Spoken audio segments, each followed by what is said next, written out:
Bonsoir et bienvenue sur la chaîne de Vers de Terre Production. On est ensemble ce soir pour un webinaire du pôle formation pardon, en filière arboriculture.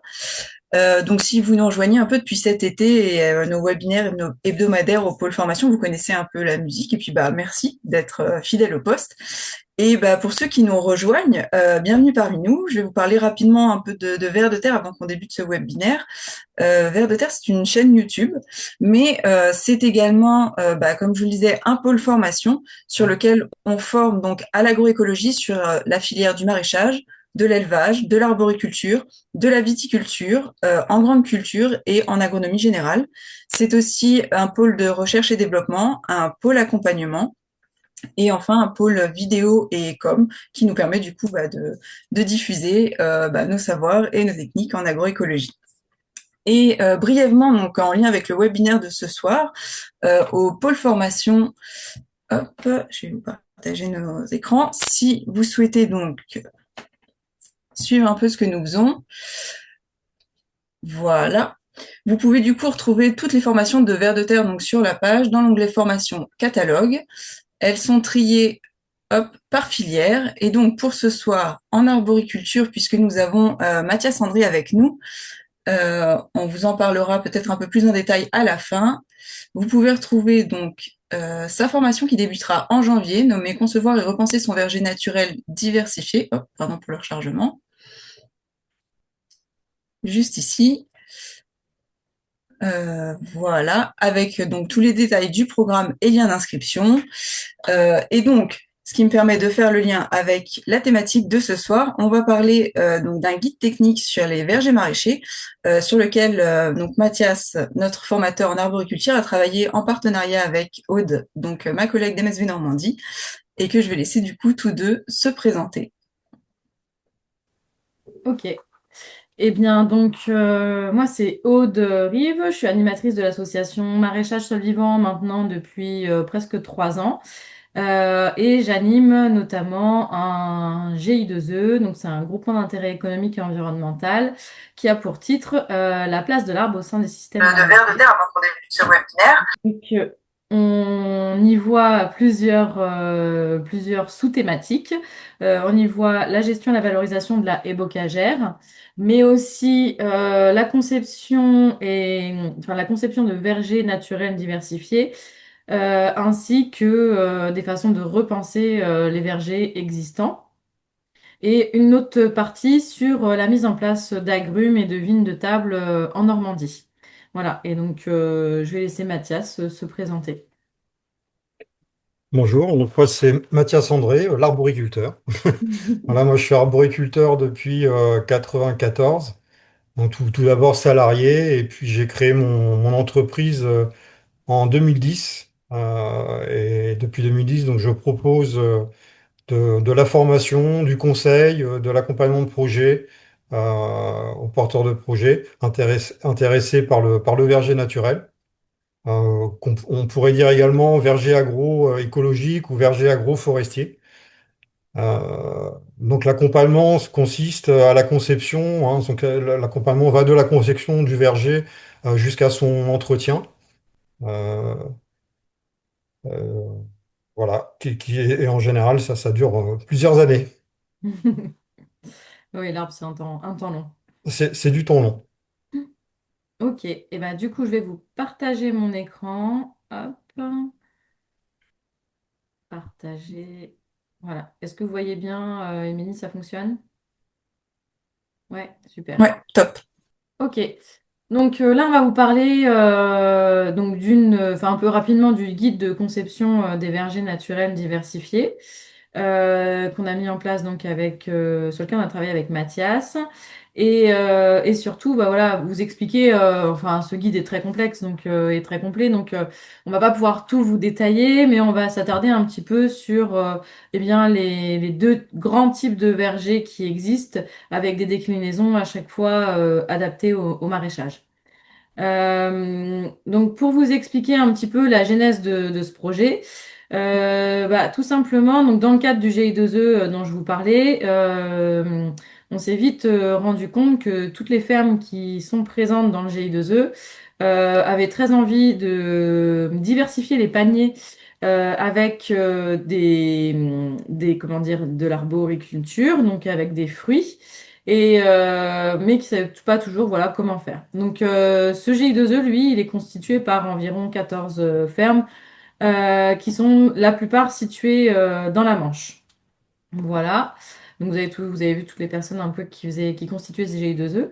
Et donc, quand on a attaqué cette thématique, quand ils ont choisi cette thématique, ils ont choisi de travailler dessus, bah parce que leur truc c'est les légumes.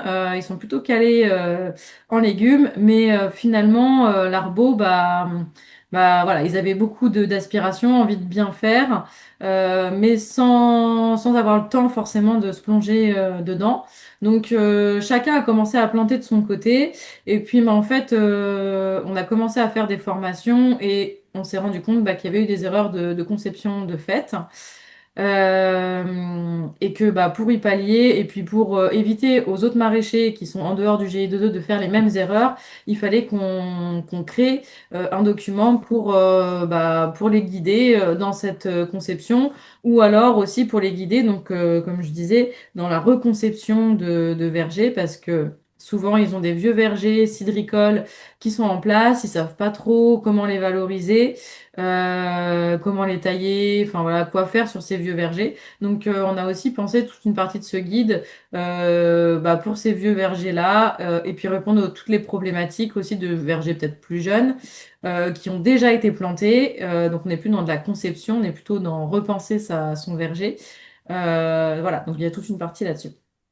Au niveau des erreurs qui avaient été faites, c'est des erreurs assez communes hein, que tout le monde fait quand on n'est pas informé. Donc, c'est planter bah, des arbres trop vieux, achetés en pépinière, qui n'avaient pas du tout la forme adaptée pour en faire une production qui ne soit pas, enfin voilà, une production facile à récolter, qui prenne pas trop de place et voilà, qui répondent à leurs attentes.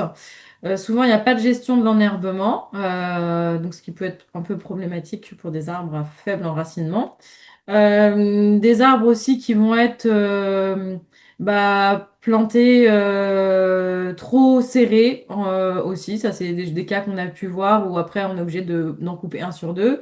Ça peut être aussi des mauvais choix de variété, donc pas assez de résistance aux maladies, pas adapté au circuit, enfin au débouché. Pas assez d'anticipation aussi globalement sur les temps passés par rapport à ce qu'ils ont planté. Souvent, on plante trop par rapport au temps qu'ils peuvent passer derrière à récolter. Et puis globalement aussi pas vraiment de connaissances sur la gestion des maladies et sur la taille qui sont indispensables quand on passe à l'échelle professionnelle. Voilà, donc ce guide, il est là un peu pour répondre à toutes ces problématiques. Donc ce qu'on va retrouver dans ce guide, c'est toute une partie sur les généralités, qu'on parle de verger intensif ou de verger extensif, que va vous expliquer un petit peu ce que c'est la différence. Mathias va vous l'expliquer et puis vous expliquer aussi ce que c'est qu'un verger naturel diversifié. On va voir aussi donc comment choisir son type de verger, c'est la partie qu'on va un peu plus détailler aujourd'hui. Et aussi bah, tout ce qui est les différences, enfin voilà, tout ce qui est vraiment spécifique au verger intensif ou extensif. Et vraiment là, on part de la plantation jusqu'à la vente et on essaye de chiffrer un maximum tout ce qui concerne donc cette conception. Hop. Donc voilà, la même chose sur les vergers extensifs et à chaque fois on le décline pour les vergers maraîchers. On fait un petit focus à chaque fois. Si on veut intégrer ces arbres qui sont plutôt en plein champ dans des lignes de maraîchage, comment on s'y prend pour le faire. Et puis bah, la dernière partie qui concerne donc la modification d'un verger existant, voilà, qu'on détaillera plus dans la formation. Et donc l'objectif, bah, c'était aussi de créer une formation pour répondre en plus du guide aux questionnements des maraîchers. Voilà, donc je vais laisser la parole à Mathias qui va pouvoir bah, vous décrire un petit peu comment on choisit son type de verger. Et puis qu'est-ce qu'un verger, surtout en premier lieu, qu'est-ce qu'un verger naturel diversifié? C'est quoi un verger naturel? Ouais. Bah déjà, c'est une proposition d'agencement qui, bah, pour nous, va répondre aux problématiques actuelles que vous connaissez tous. les problématiques de dérèglement climatique, l'effondrement de la biodiversité, l'énergie de plus en plus chère, l'énergie pétrole, l'énergie électrique, la ressource en eau, etc. Donc là, on va pas parler aujourd'hui de monoculture. Je pense que le contexte a changé. On peut plus planter des vergers comme le faisaient nos parents, nos grands-parents. On est obligé de tenir compte de ces changements. Donc voilà, c'est une proposition d'agencement. Donc le verger naturel, euh, disons pour faire simple, c'est un arbre fruitier et un arbre qu'on dit de service. Un arbre de service, c'est souvent un arbre forestier. Cet arbre-là, il est là pour attirer les auxiliaires. Il est là pour produire également, pour certains, pas tous, mais pour certains, du BRF, pour essayer de maintenir le taux de matière organique. L'objectif, c'est de minimiser au maximum les intrants. Euh, ces arbres de service-là sont également là pour climatiser le verger. C'est-à-dire que certains vont monter en hauteur, vont être élagués pour monter en hauteur. C'est ce qu'on appelle les arbres parasols.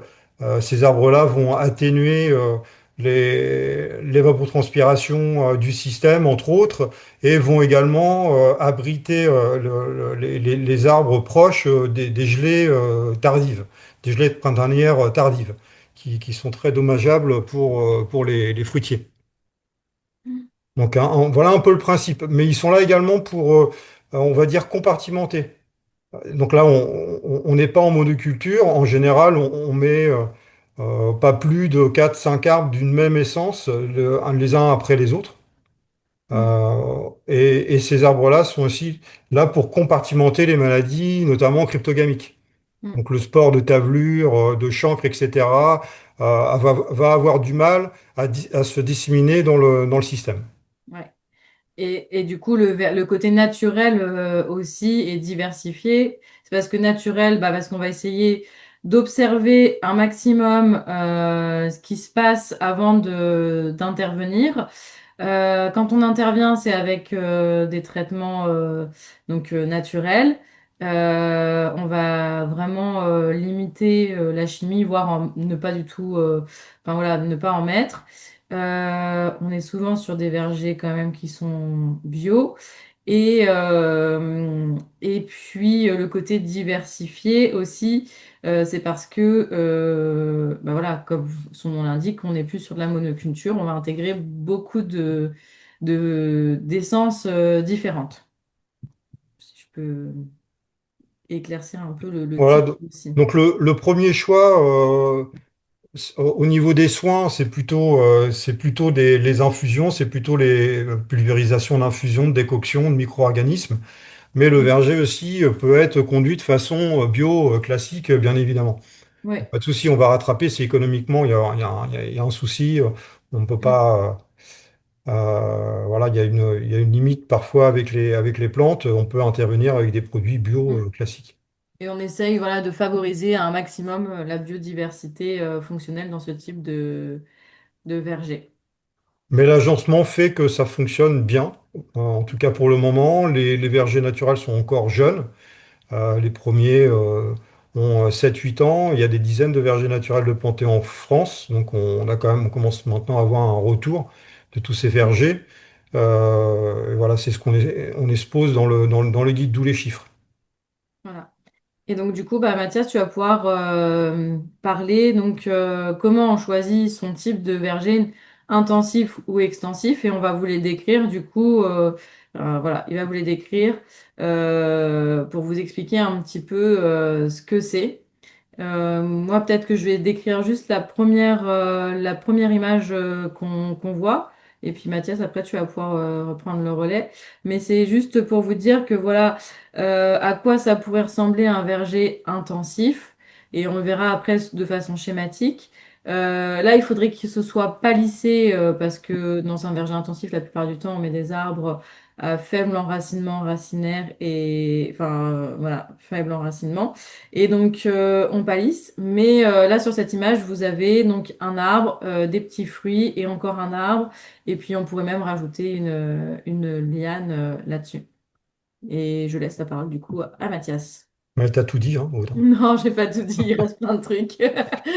Oui, il reste plein de choses. Bah, après Ouais, ces deux, donc c'est vrai on a deux approches différentes. On a décidé de parler de verger intensif et de verger extensif.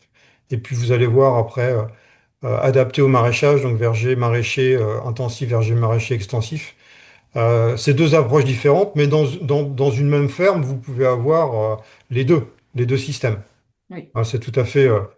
Mais dans l'idée, en général, quand on fait le choix du verger intensif, c'est qu'on a un objectif de revenu important et une petite surface pour l'implantation des arbres. Donc le verger intensif, lui, il va produire plus sur une même surface. Plus grâce à à la stratification. En général, on a sous les arbres des arbustes type petits fruits, groseilles, framboises, cassis, etc. Et au-dessus de ces arbres-là, on peut faire courir des lianes type vigne et kiwi. Donc on optimise la surface. Mm. Et ça a des avantages et Euh, des inconvénients.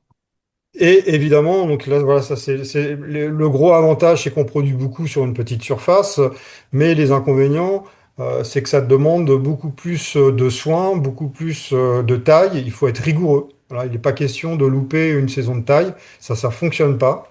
Et on va voir que l'intervention au niveau des soins, des pulvérisations est plus importante dans ces systèmes-là, du fait de la densité du fait que ça sèche un peu moins vite, etc. Donc c'est un petit peu plus favorable à certaines maladies cryptogamiques.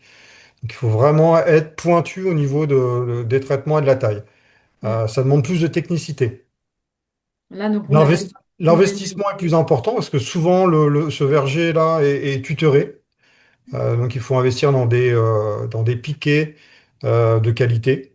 Parce qu'il faut il faut que ça dure des décennies. Donc des piquets de qualité, de l'acacia, etc. Ça coûte très cher. Du fil.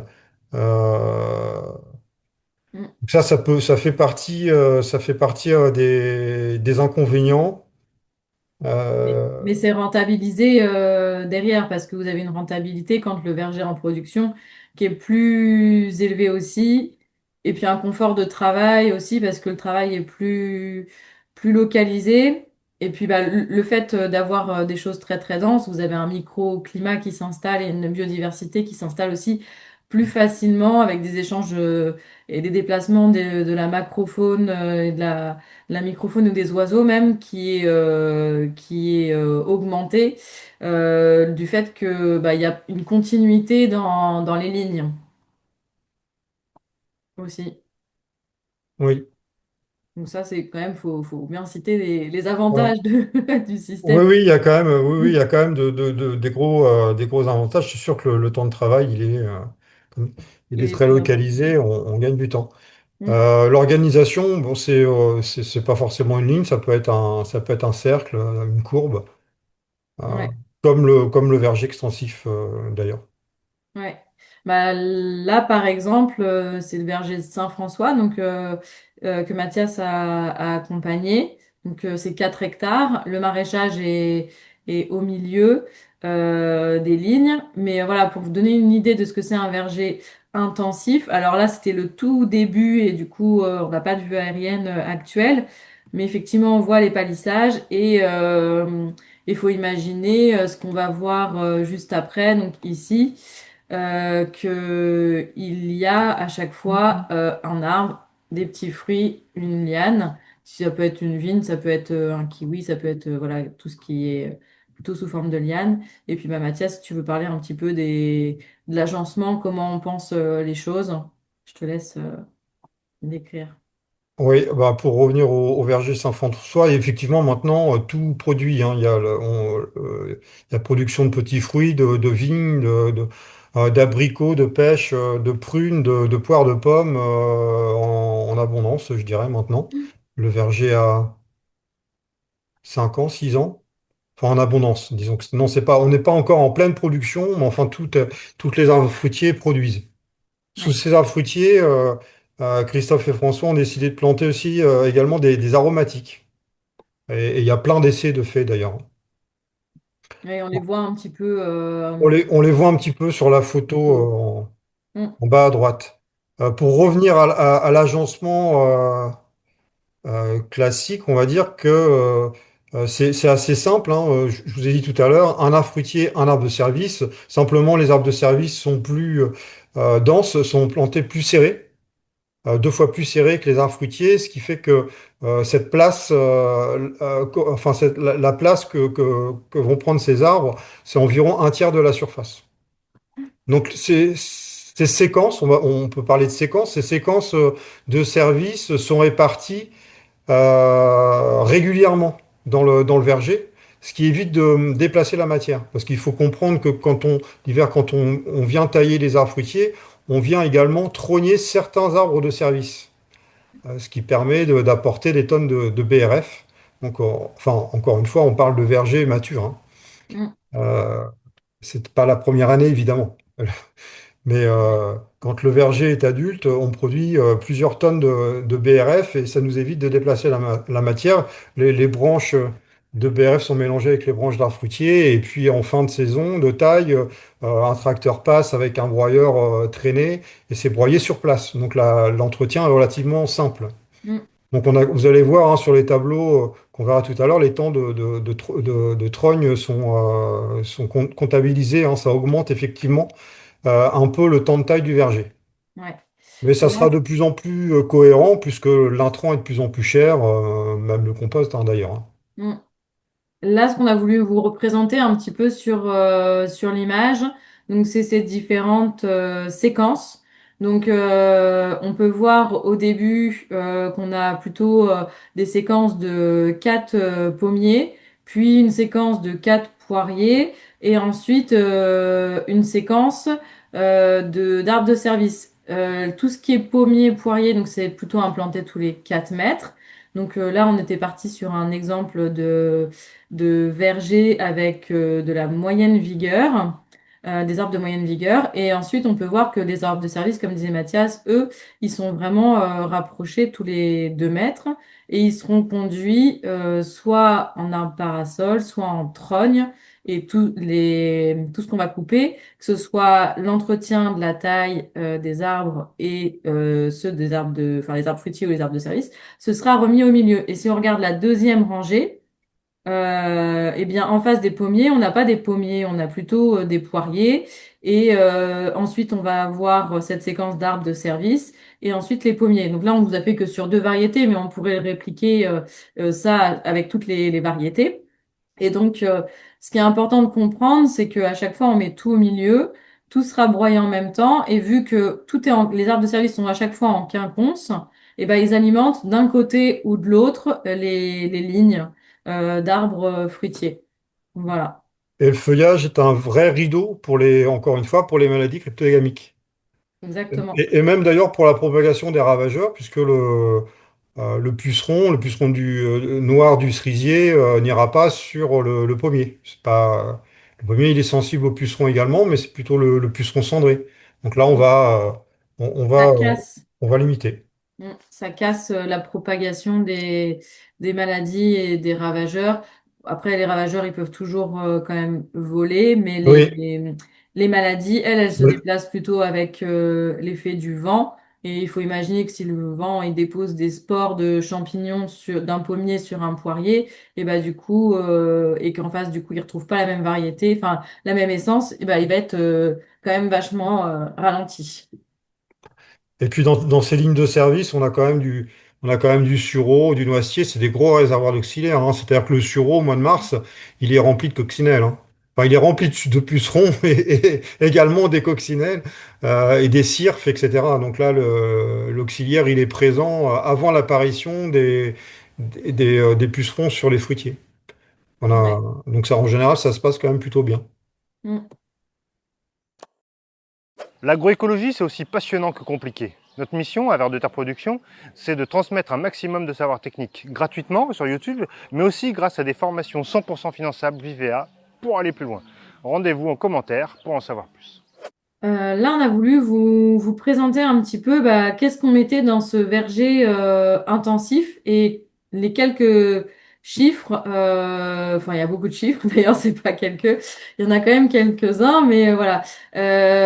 Donc, dans un verger plutôt intensif. Donc, on fait le choix de mettre des pommiers, poiriers, là, pruniers, abricotiers, pêchers, figuiers.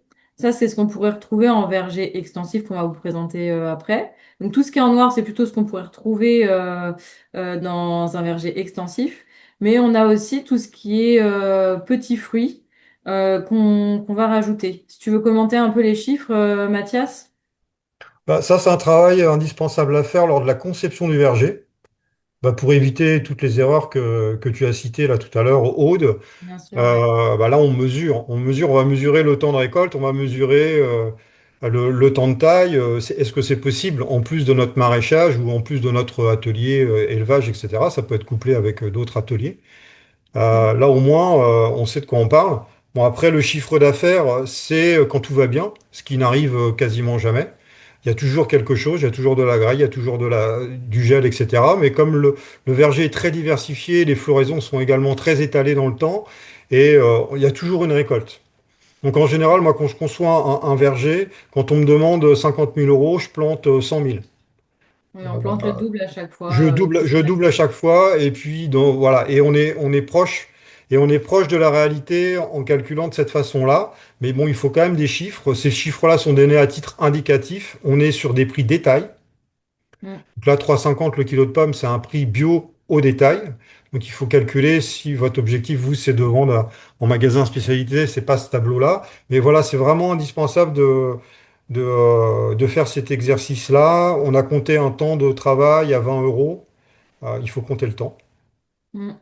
Ça, c'est important. Et bah, et le temps total de 745 heures ne tient pas compte de la tonte. Il y a quand même un petit peu de tonte à faire et des soins. Il y Ouais. a quelques journées à rajouter quand même. Au printemps, on peut passer, je dirais, presque une semaine à soigner les arbres. Mm. Là, je vous ai présenté que ce tableau-là, mais il y en a plein d'autres où justement on détaille pour un verger intensif bah, le temps de tonte, le temps passé aussi donc, au traitement. Mais voilà, on ne pouvait pas tout mettre dans Oh, quelque chose voilà, pour c'est 5 ça. heures. Mais tout ça, c'est détaillé dans le guide. Et là, on travaille aussi à la modélisation d'un tableur qui permettrait de faire toutes ces projections avec tout l'investissement aussi que nécessite tel ou tel type de verger. Donc voilà, avoir un outil de modélisation qui permet vraiment d'être très complet, de prendre toute la conception dans son ensemble et pas que là un petit extract sur le temps de récolte et le temps de taille. Mais normalement, dans le guide, il y a des chiffres hein, sur Oui, oui, oui, oui. l'investissement. Il y a Parce qu'on déjà a tous quand même les besoin chiffres, d'un mais peu de après matériel. l'objectif c'était de faire quelque chose de bien interactif qu'on puisse faire évoluer très rapidement. Bon, Mais en général, le verger naturel, il est conçu avec peu de... Enfin, on peut le concevoir. On peut le concevoir avec peu d'investissement. mm, Souvent, quand même, on préconise le greffage des arbres. Il n'y a pas forcément... Le fait que les récoltes soient très étalées, la surface de la chambre froide est quand même moins importante que dans des systèmes classiques où on est souvent sur deux essences, pomme-poire. Là, effectivement, derrière ça, bah, il faut protéger le système avec des filets anti-grêle. Il y a une grosse surface de chambre froide, un gros investissement, amortissement et dépenses énergétiques qu'on n'a pas dans cette approche-là de verger naturel. mm. Et là, ce qu'on voulait On vous a moins, montrer, on a moins. Après, effectivement, vraiment, parfois, il y a besoin d'une petite chambre froide ou d'un container, hein. Ça, ça- mm, ça varie suivant les projets. Et le tableau, c'est 1 hectare. Là, on est sur 1 hectare. Je mm. ne sais pas si tu l'as dit, Aude. Non, on n'avait pas spécifié, mais Mm. effectivement, c'est un projet, enfin, c'est une simulation qu'on a faite sur 1 hectare. Et là aussi, ce qu'on voulait vous montrer, c'est qu'il y avait des choses qui paraissent très rentables quand on regarde les chiffres, surtout notamment les petits fruits. On se dit, ah bah cool, je vais mettre plein de petits fruits, mais il y a aussi bah, tout le temps de récolte. Donc finalement, bah, des petits fruits, c'est pas ce qu'on met en grande quantité par rapport au reste du verger parce que après, il faut être en mesure de récolter tout ce que vous plantez notamment parce que ça, Mathias, t'en as pas encore parlé, je crois pas, mais que si on récolte pas tout ce qu'on plante, on risque de faire des inoculums de maladies donc dans son sol et ça devient problématique. Donc tout ce qui est planté doit être Mm. impérativement récolté. Donc, de l'utilité de bien estimer Ouais. les temps avant, bah, la drosophile par exemple, sur les petits fruits, ça c'est vraiment, Mm. c'est très favorable à la drosophile des petits fruits non récoltés. Donc elle va à un moment donné s'installer et il n'y a pas, même en conventionnel, c'est difficile de lutter contre la drosophile par exemple. Mais Mm. c'est vrai pour toutes les maladies, hein. Oui, oui, sur les C'est clavulures, ça va. complètement différent du maraîchage par rapport à cette problématique-là. Il n'y a pas de rotation, hein. On peut pas, ou les rotations sont très longues en arbo. En Mm. maraîchage, effectivement, il y a une maladie sur une plante, on perd une planche ou deux, ça n'a pas le même impact. Mm. Du coup, si tu veux détailler un petit peu les différences en verger intensif maraîcher? Alors là, on est parti sur un agencement avec trois lignes d'arbres fruitiers entre les planches de maraîchage. Mm. C'est le retour, hein, des vergers maraîchers. Euh, c'est plus optimum, on va dire. On perd moins de place sur la surface totale. L'entretien est plus simple.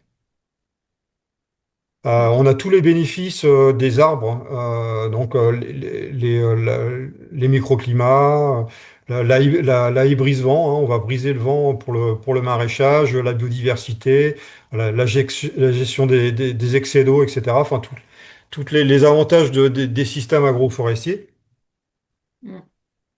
C'est pas ce Euh, qu'on voit, c'est pas ce qu'on a vu pour l'instant sur les maraîches, enfin je vais pas y arriver. Sur l'agroforesterie actuelle en maraîchage, souvent c'est une ligne, une planche, une ligne, une planche. Mais les retours qui sont faits, c'est que, eh bien souvent, on laisse pas assez de passage pour un tracteur ou de chaque côté de la ligne. Et du coup, ça complique un petit peu les interventions aussi sur les légumes.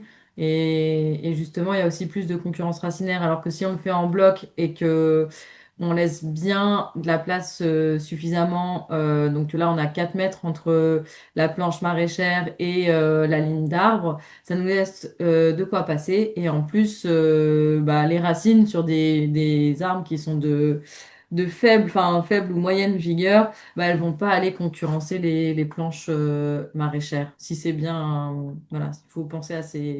et c'est même possible de mettre des arbres avec des systèmes racinaires un peu plus vigoureux au centre. Oui, Donc on peut, voilà, les arbres, type châtaignier, type noyer, les arbres qu'on sans appelle concurrencer parasols. les racines et sans avoir besoin de sous-soler pour casser le système racinaire des arbres. Mm, Ce qui est intéressant pour les légumes, mais moins pour les arbres fruitiers, parce que ça les affaiblit. Et ouais. là, on a un vrai passage de tracteur possible. Donc, pour le maraîchage et pour l'arbo, on peut récolter facilement. Et puis, on peut venir aussi broyer le bois de taille. On n'a pas besoin d'exporter le bois de taille à la main, comme c'est souvent le cas dans les vergers maraîchers, Mm, puisque on n'est pas capable de broyer avec la présence de légumes, etc. Donc là, c'est plus fonctionnel, on va dire, mm, d'agencer de cette façon-là. ouais. Hop. Donc là, bah, c'était pour vous montrer un petit peu quand même la différence au niveau des chiffres par rapport à un verger qui serait en plein champ.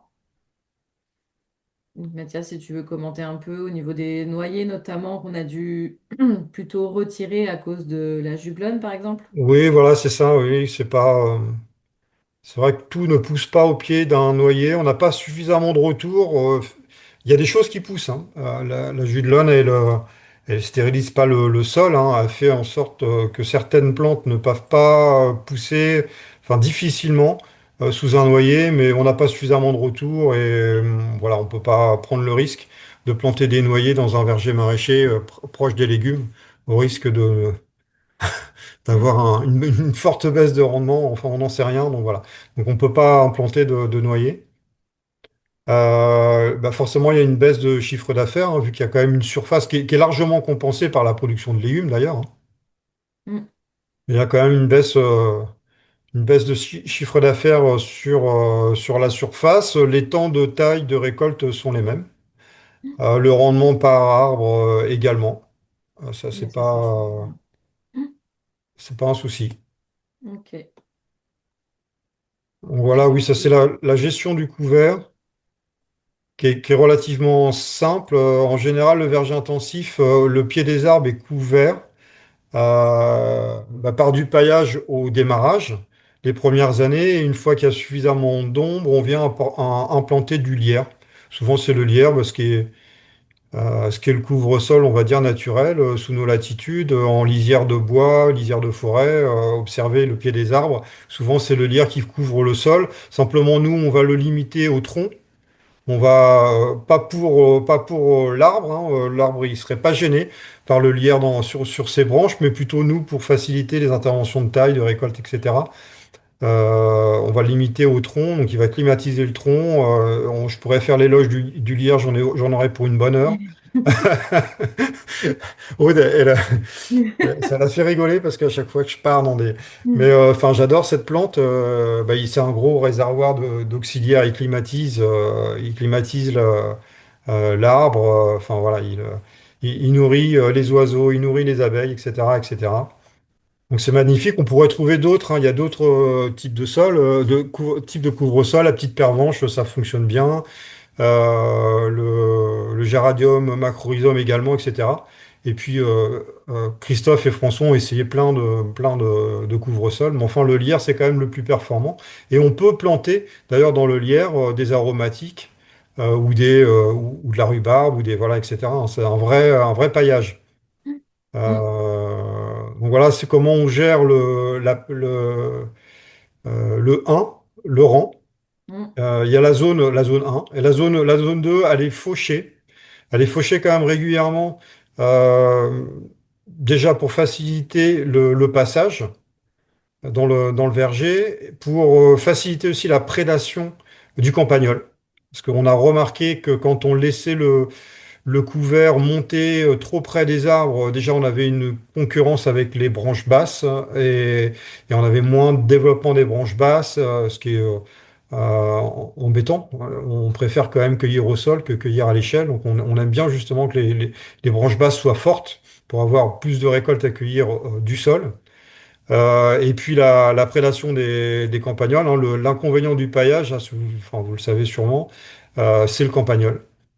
C'est gîte et couvert pour le campagnol. Donc, le fait de tondre régulièrement cette bande, on favorise la prédation bah, du faucon crécelle, du renard, etc. Et au milieu, la zone 3, bah, on va laisser monter le couvert, et ce sera fauché à l'automne. À Alors l'automne. là, sur l'image, c'est un couvert spontané, mais on pourrait très bien aussi y mettre des bandes fleuries, par exemple, qu'on laisserait maturer, ou même un couvert Oui, spécifique, un couvert végétal spécifique. oui, bien sûr, mais là, il y a eu, hein, c'est toujours le verger Saint-François. Mm. Il y a un engrais où il y avait une couverture végétale avec une vingtaine d'essences adaptées au projet du verger, quoi. Mm. Pour restructurer le sol, voilà, etc. Maintenant, c'est dominé par la graminée. Mm. Donc ça, évidemment, ça apporte quand même aussi pas mal de matière organique. Donc la gestion de l'enherbement, elle se fait simplement. Ce qui est compliqué, c'est d'implanter le couvre-sol. Ça, c'est clair, c'est des années d'implantation. Ça s'implante pas du jour au lendemain. Il faut attendre qu'il y ait suffisamment d'ombre pour favoriser le lierre. Et c'est une implantation tous les 50 centimètres. Et quand on peut 30, c'est bien pour que ça puisse couvrir en une année. Par contre, Mm. après, c'est très périn. C'est très périn. On est tranquille, voilà, pour des décennies. Il ne touche plus, ouais. Et au milieu, sur la zone 3, donc c'est là qu'on va mettre les résidus enfin les tailles au milieu, et ce sera du coup broyé en même temps que cet enherbement ou cet Voilà. couvert que vous aurez fait. Bon, beaucoup de bois, beaucoup de ligning. L'idée, c'est quand même de favoriser les champignons. En verger, c'est un peu comme en forêt. On cherche à avoir une proportion de champignons un peu plus importante que les bactéries. Ouais. C'est plus favorable pour nos systèmes. Mm. Là, c'est la gestion des maladies et des ravageurs. On pourrait y passer une journée. C'est à peu près le temps qu'on passe lors de la formation. Oui. Là, pour faire simple, ben, on va utiliser différentes décoctions, macérations, infusions. Donc là, on a du retour hein, quand même hein, de décennies. Hein. Ces plantes-là sont utilisées depuis des décennies. Mm. Euh, donc avec des résultats intéressants.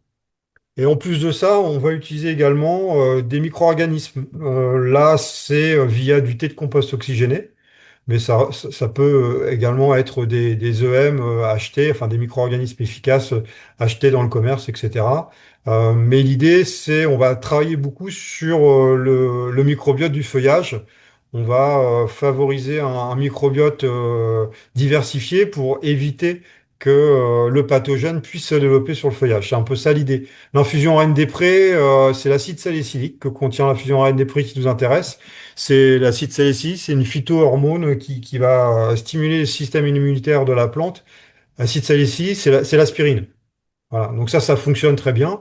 Ça a été testé dans des stations expérimentales, la décoction de prêle notamment, à la station de la Morinière, etc. Bon, c'est quand même des produits qui ont une efficacité avérée. Dans la décoction de prêle, c'est plutôt la silice, c'est plutôt un fongicide mécanique. Donc on va un peu rigidifier vitrifier entre guillemets le feuillage des plantes. Et puis ce qui fait ça, on utilise en début de saison quand les micro-organismes ne peuvent pas être efficaces, quand les températures sont trop basses.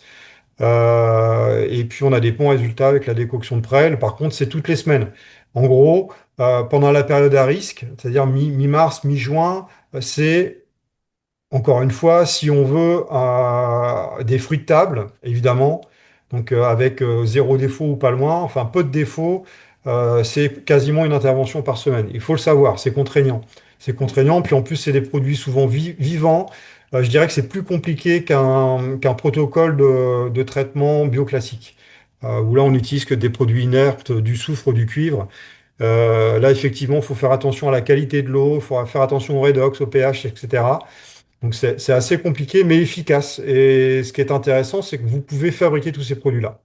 Et que À on est, moindre coût nous, en plus. pour prendre l'exemple de notre ferme, on est à 200 euros d'intrants par an par hectare. Pourquoi? Parce qu'on achète les plantes, mais on pourrait produire ces plantes. Et en bio classique, je crois que maintenant, actuellement, ils sont pas loin des 3 000 euros. Donc bon, là, il y a une vraie économie de fait. Infusion de 4 plantes, c'est pour les chenilles défoliatrices. L'infusion d'ortie, ça, c'est assez simple à faire. Hein, c'est répulsif puceron. Et puis, on baisse le redox Enfin, bon, là, je rentre trop dans les détails. Mais là, l'objectif, Voilà. c'était de vous montrer On va s'arrêter là, ouais. que, en gros, il y avait des traitements donc plutôt préventifs qui sont assez réguliers dans ce type de verger-là, sur lequel on peut pas trop déroger. Il y a toujours du curatif en cas de problème et que voilà, si vraiment, vraiment, vraiment on n'a pas le temps, il y a quand même un traitement incontournable à faire, c'est la décoction de prêle. Mais quand on choisit de concevoir et de mettre en place un verger intensif, il faut s'attendre à faire quand même pas mal de passages. Et on verra que c'est pas forcément le cas du coup dans le verger extensif. Ça, si l'objectif, c'est des fruits de table, la production de fruits de table. Oui, oui, oui. Effectivement, quand on transforme, on est moins exigeant. Effectivement, on peut éviter quelques. Hmm, On verra tout à l'heure. quelques mésaventures. Et ben si tu veux bien nous présenter du coup le verger extensif. Le verger extensif, donc là, effectivement, c'est une conception, donc un complément de revenu, et on veut absolument limiter le temps de travail. Souvent, on n'a pas forcément le temps, on est très occupé par l'atelier principal, donc limiter le coût d'implantation, limiter le travail d'implantation, le temps d'implantation, je vous ai parlé du couvre-sol qui était long à implanter. Là, il n'y a pas de couvre-sol en verger extensif. C'est souvent du pâturage. On peut Euh, rajouter un atelier encore au maraîchage, du coup, et ça rajoute un atelier, effectivement. on peut, il n'y a pas d'obligation, mais ça peut, c'est plus facilement, enfin plus facile à mettre en place que sur un verger plutôt intensif. Même si moi, je connais des maraîchers qui ont des vergers intensifs, donc avec des petits fruits, qui gèrent avec du pâturage, mais ça veut dire que eh ben, il faut passer beaucoup de temps à bouger des clôtures, surtout si on veut le faire en pâturage tournant dynamique. Le verger intensif s'y prête un peu moins, alors que le verger extensif s'y prête un peu plus. Voilà. Bon, l'inconvénient, effectivement, c'est là que vous allez voir, hein, le chiffre d'affaires baisse, hein, évidemment. On est quand même, on met moins d'arbres au mètre carré. Donc effectivement, ça diminue un peu. On n'a pas cet effet de microclimat qu'on a avec notre verger multistrate. Mm. Et puis, on se déplace un peu plus. Oui, On n'a pas les petits fruits, on va se déplacer un petit peu plus. ouais. Mais Bon. là, ce qu'on voulait vous montrer aussi, c'était la deuxième possibilité. Euh, donc, vous voyez l'agencement, la ferme de Saint-Loué. Donc là, c'est un verger donc extensif en cercle. Euh, et il serait possible, Mathias, de faire du verger intensif en cercle aussi. C'est plus compliqué à mettre en place quand même. C'est plus compliqué, bah, enfin, chez nous, il y a une partie extensif en cercle, mais c'est un tuteur par arbre. Mm. Et c'est difficile d'installer des lianes possibles, hein, mais c'est difficile. C'est un peu plus difficile, oui. Mais c'est Et, possible. et tu peux nous parler des avantages du coup un peu du verger extensif? Bah, les avantages, c'est le coût d'implantation, c'est moins de temps de travail, et puis c'est surtout que c'est moins de technicité. C'est-à-dire que ça a supporté une taille, disons que si la taille n'est pas forcément bien effectuée, ça va supporter beaucoup plus facilement que le verger intensif. Ça, Mm. c'est les gros Taille et avantages. soin. Taille et soin, les soins Taille aussi. et soin, et puis effectivement, le feuillage sèche plus rapidement, donc c'est moins de soin également. Ok. Temps de récolte, temps de taille, c'est la même chose. Ouais. Là, c'était une vision un peu plus zoomée donc, du verger de Saint-Louis. Pareil, là, on est tout au début enfin, voilà, au moment de l'implantation. On peut quand même voir un peu ces bandes dont on vous a parlé qui sont tondues. Au milieu, donc plutôt les zones laissées là un peu en friche. Je ne sais pas s'ils avaient fait un couvert ou pas ici. Et C'est puis, prairie naturelle. prairie naturelle, ok. Et après, ici, comme on voyait, il n'y a plus de palissage.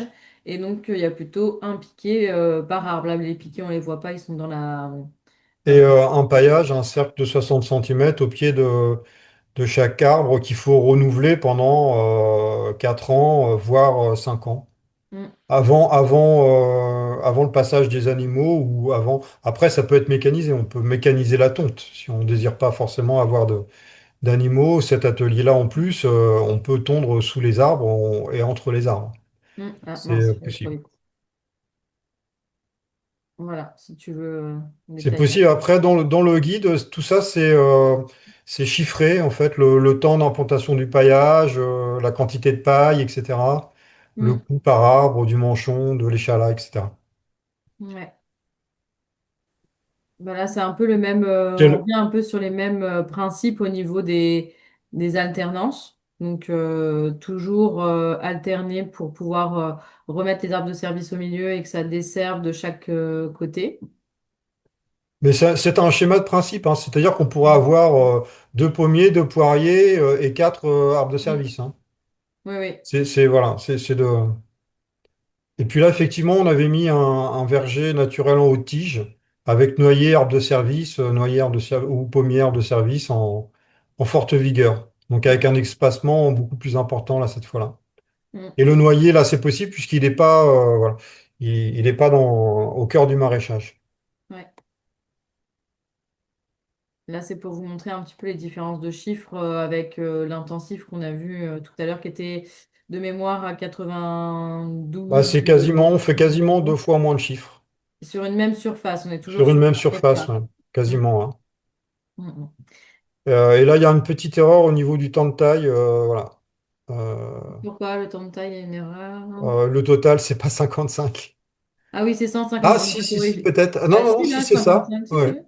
Non, non, c'est bon. Ah, je croyais Oui, que oui, c'était. ça c'est bon. Oui, voilà. Donc, il y a moins de temps de taille. Voilà, Mm. Et là, on s'est permis de mettre aussi des pommiers haute tige et des pommiers moyenne tige. Aussi, on a mis les deux. Enfin, Oui, oui. Puis, on peut.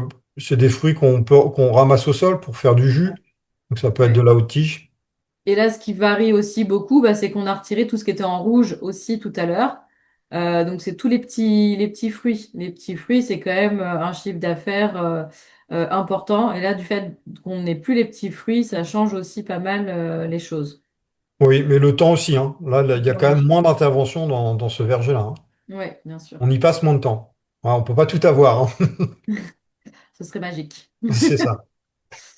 C'est ça, puis encore une fois, on divise par deux, c'est pas la réalité, ça reste que des chiffres à titre indicatif. Donc là, ouais, on a Ouais. un vrai plan d'implantation. Donc au nord du verger maraîcher, bah, c'est la plantation des noyers, des pommiers aux tiges. Donc là, on peut se permettre de les mettre. Mm. Et après, bah, vous voyez bien les alternances, justement, dont on vous parle depuis le début, où si on imagine que, voilà, oui, voilà, que, il y a un vent d'ouest, par exemple, et bah, le vent, en fait, va diriger les spores et il va jamais tomber directement sur quelque chose de la même essence. Et ça limite la propagation aussi. C'est Ça, c'est sûr. compliqué. Ça, c'est sûr qu'il y a un grand pourcentage des spores Mm. qui atterrissent sur un feuillage, Voilà. voilà, Et non, on reste sur le non même principe. contaminable, non contaminable, on va dire. Et puis, qu'est-ce qu'on peut dire sur cet agencement-là? Oui, bon, et puis après, oui, alors, on va pas rentrer, on va rentrer trop dans le détail, mais on agence aussi en fonction des dates de récolte, on agence aussi en fonction des fréquences de traitement. Donc, on aime bien mettre pomme-poire ensemble, c'est un peu les mêmes fréquences de traitement. Enfin, il y a toute une complexité qui se fait au niveau de la conception, et puis qui est vraiment liée aux objectifs du porteur de projet. Je dirais, il y a un porteur de projet, un contexte, un verger.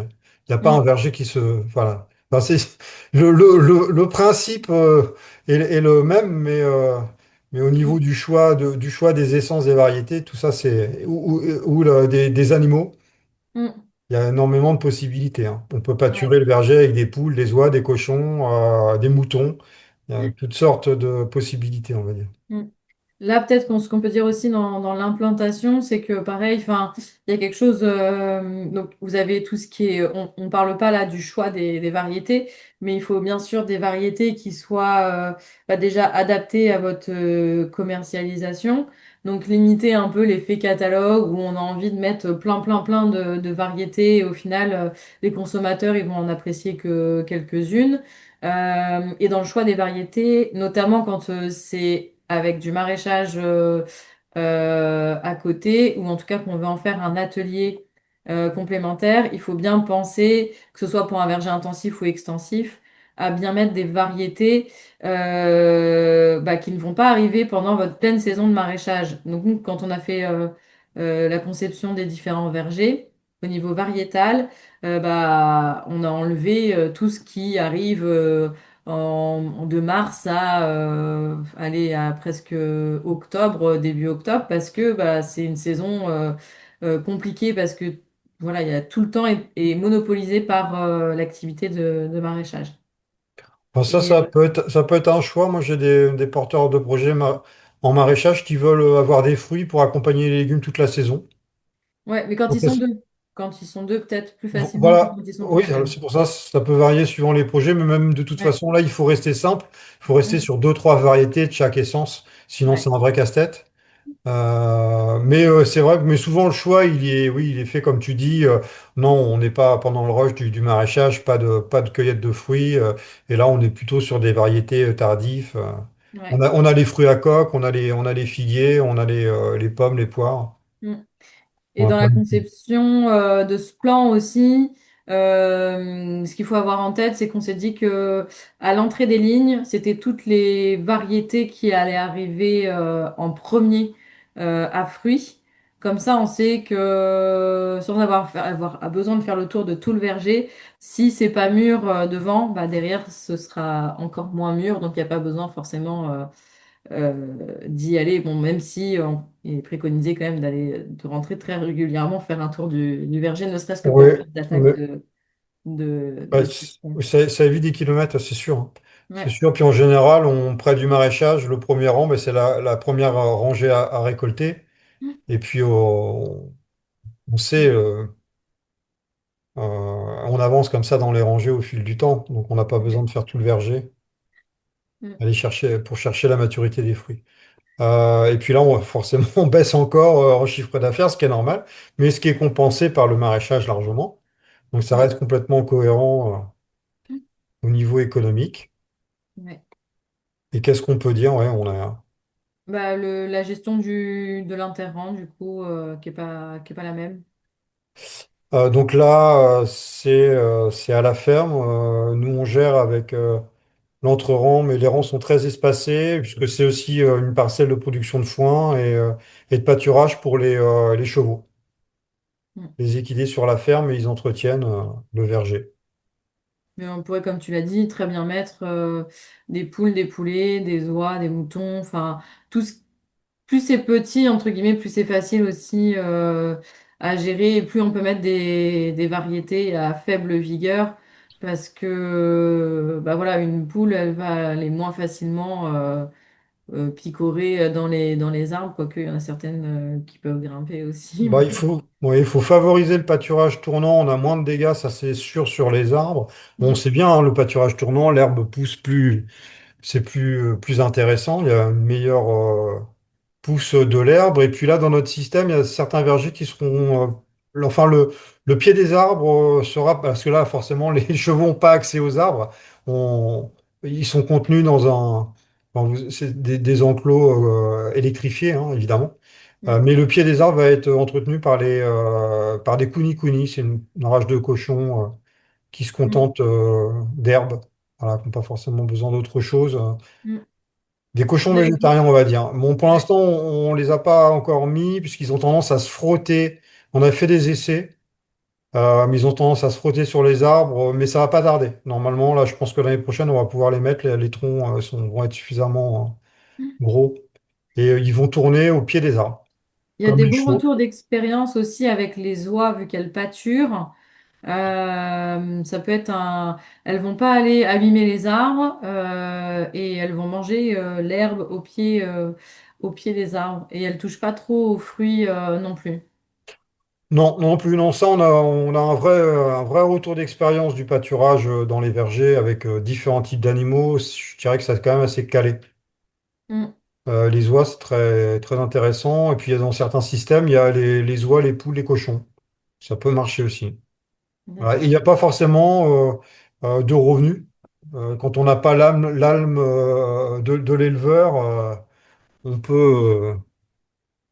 peut se contenter d'avoir des animaux pour entretenir simplement le système. Voilà, c'est un revenu indirect, on va dire. Ouais. Et puis ça peut aussi attirer quand on a de l'accueil de public. Je sais que les cochons, les animaux aussi attirent beaucoup le public. Si on a une vente à la ferme, etc. Donc le système il est conçu aussi par rapport à tout ça. Tous ces éléments-là, parfois ça peut être intéressant d'avoir des animaux et un revenu indirect grâce à eux. Et là, le protocole de soins peut être allégé. C'est pas une obligation, hein. On peut le faire au complet, mais on peut l'alléger en faisant la décoction de prêle et puis après on intervient qu'en préventif. Mm. Et il y en a même qui diront, enfin voilà, moi je sais que dans les maraîchers que je suis, il y en a beaucoup quand même qui sont à se dire que bah Et ils n'auront pas forcément l'envie ni le temps de faire ces passages parce que ça nécessite quand même un peu de matériel en fonction donc de la surface et du nombre d'arbres qu'on a à faire. Soit on peut le faire au pulvé à dos, soit on peut, enfin il faut investir dans un petit pulvé tracté. Mais on avait vu aussi avec Mathias que si on ne fait aucun de ces traitements curatifs, on peut gérer certaines choses avec, enfin curatifs ou même préventifs, avec la taille, mais que ce serait certainement pas suffisant. Et dans ces cas-là, on accepte aussi le fait que le verger, il faudra comment dire, le replanter beaucoup plus régulièrement.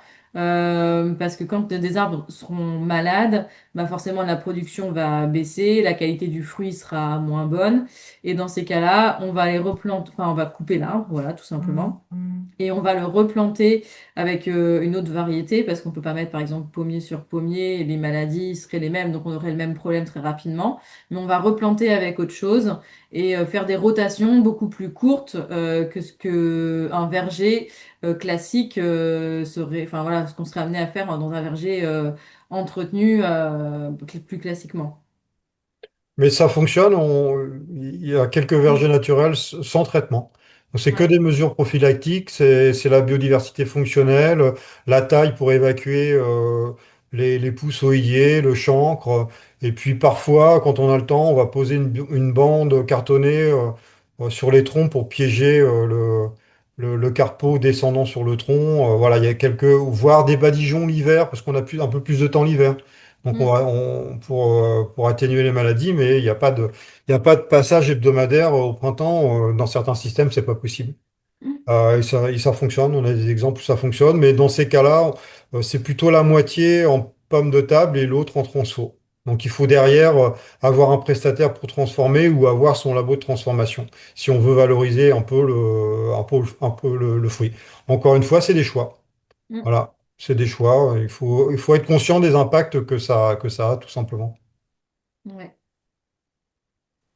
Eh ben, pour nous, pour cette petite partie sur comment choisir son verger, soit extensif, intensif ou verger maraîcher, voilà, on a fini la présentation. Je ne sais pas si dans le chat il y a des questions ou pas. Alors, on pourrait en parler pendant des heures, hein, surtout Mathias avec tous ses retours d'expérience. Je pense que voilà, bah, on tient une formation sur 3 jours facilement, donc on pourrait en parler. Sur 3 jours, c'est dense. Donc là, en lui-même, Voilà. effectivement, on peut avoir qu'un aperçu. Et Aude, Voilà. je sais plus, tu as parlé, le guide, il sera Ah oui, disponible. alors donc le guide dont on vous parle depuis le début, la partie rédaction est finie. Maintenant, il nous manque bah, tout ce qui est graphisme et puis de nombreuses photos. Donc d'ailleurs, je passe un appel par la même occasion. Si vous avez mis en place des vergers naturels diversifiés ou des choses qui s'en rapprochent, je suis preneuse de plein de photos pour pouvoir illustrer ce guide. Et normalement, il devrait sortir, j'espère, d'ici 6 mois à peu près. 6 mois à 1 an maximum. Et puis, pour ceux qui font la formation, bah, on le met à disposition, même voilà, sans la mise en page terminée. Mais l'objectif, voilà, c'est pas de le diffuser tellement dans l'état, mais plus d'attendre la version finale papier, un peu comme le guide du maraîchage sol vivant pour ceux qui connaissent. Et voilà. Et j'avais juste aussi un dernier message à vous faire passer. Si le sujet de l'arbo et du maraîchage ou de l'arbo même tout seul vous passionne, Maraîchage Sol Vivant donc organise les rencontres nationales qui se dérouleront donc à Coutances le 15, 16 et 17 février. Et il y a il y a plein de visites de ferme, donc avec l'arbo mis à l'honneur, que ce soit des agrumes, que ce soit donc les 3 thématiques dont je vous ai parlé, la gestion des haies bocagères sans mécanisation, ou encore donc les vergers naturels diversifiés ou vergers, en tout cas dans l'état tels qu'ils sont chez les maraîchers. Alors, ils n'ont pas planté encore de vergers naturels diversifiés, mais ils ont planté des vergers.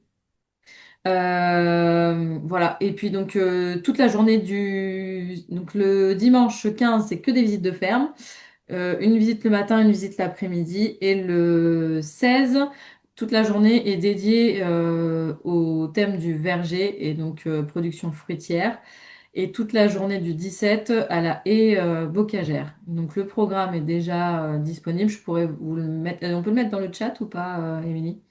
Oui, bien sûr, je peux le mettre si tu veux me l'envoyer. Voilà, ou même voilà, sur YouTube après. Mais voilà, si vous voulez y participer, ce sera avec grand plaisir qu'on vous accueillera. Eh ben, merci beaucoup à tous les deux. Je m'excuse pour ceux qui nous ont suivis en direct. On a eu des petits problèmes hein, de débit de connexion, mais le replay sera mis à disposition très rapidement. Voilà, vous avez répondu quand même à pas mal de questions. Il en restait une de Camille qui a pris un petit peu en cours qui demandait qu'en est-il de la prolifération des campagnols en cas de non-travail du sol?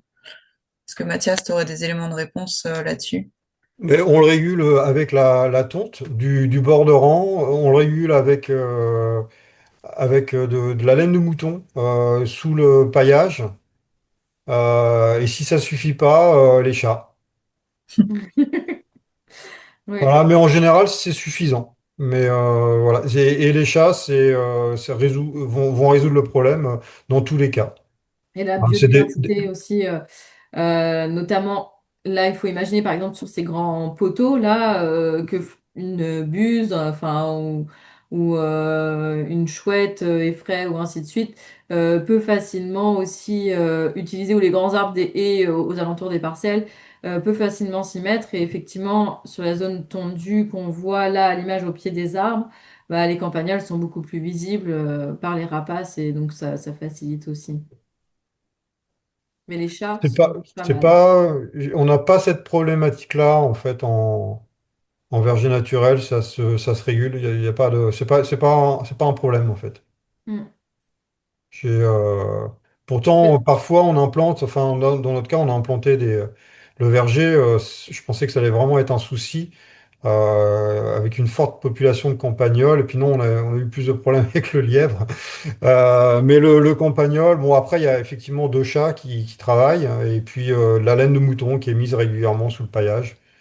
Après, je Bon, pense qu'il y a... l'inconvénient de la laine de mouton, c'est qu'il faut renouveler hein, au bout de 2 3 mois. L'effet est très atténué. Mm. Il y avait pas aussi le ricin, un petit Et le peu, tourteau non? de ricin, mais à la plantation. Ouais. Dans le trou de plantation, donc ça les calme la première année. Et puis bon, après, verger adulte, on a quand même. Ça peut être très problématique sur jeunes vergers. Mm. Verger adulte, en général. Oui. Et je C'est- pense que peut-être qu'il y a plus de problématiques campagnoles quand c'est implanté proche des zones maraîchères aussi. Parce qu'avec les bâches, que ce soit bâches tissées, bâches d'ensilage ou paillage avec de la paille, bah souvent c'est un peu des réservoirs aussi à campagnols. Et que du coup, il y a peut-être, surtout quand il n'y a pas de travail du sol, du coup, peut-être qu'il y a plus de problématiques que quand c'est en plein champ aussi. Bah, les vergers maraîchers que je suis, non, c'est pas relevé.